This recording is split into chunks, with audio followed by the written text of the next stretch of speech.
La jacinthe d'eau, tellement belle à voir, et pourtant, cette plante aquatique est l'une des plus envahissantes au monde. Une fois plantée, elle peut générer jusqu'à 500 à 700 000 nouveaux plants en quelques mois, étouffant l'écosystème qui s'y trouve et bloquant l'évacuation d'eau. Afin de lutter biologiquement contre ce fléau en Nouvelle-Calédonie, un insecte, le coléoptère aquatique, dont la principale nourriture est la jacinthe d'eau, a été introduit par la Biofabrique en 2015. Aujourd'hui, ces petits insectes sont élevés à la presqu'île de Fouet à Koné, où se trouve l'Agence néo-calédonienne de la biodiversité, chargée de coordonner son développement. Ce matin, Ken, en charge de leur propagation, doit en récolter plus d'une centaine pour les lâcher sur un site identifié à Temala. Pour ça, il faut couler l'ensemble de toutes les plantes. Les coléoptères, ils vont remonter à la surface et comme ça, on va pouvoir juste les récupérer.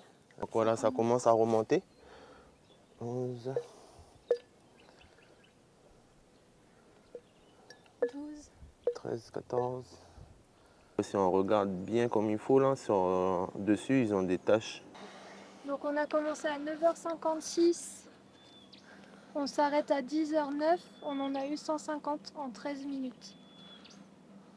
J'ai fabriqué ces petits bocaux là pour qu'ils puissent respirer et puis on va les transporter dans le milieu naturel. À présent, ces petits coléoptères sont déplacés pour être lâchés dans un étang à Temala, sur le terrain de l'éleveur France Debien. Il s'agit du second lâcher d'insectes à cet endroit après 2 ans et le résultat est très satisfaisant. Déjà on voit là-bas une partie des jacinthes qui macèrent, un peu comme le bac qu'on a vu tout à l'heure à Fouet.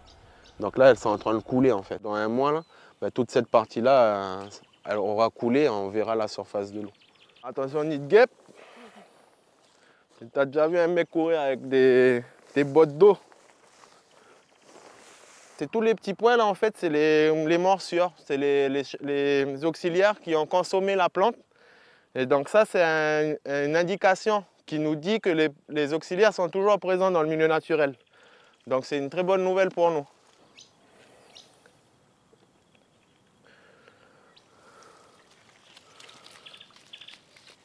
Donc là, le jour du premier lâcher, on avait 100% de jacinthe.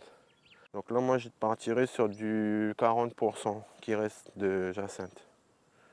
Ah, c'est une bonne nouvelle, hein.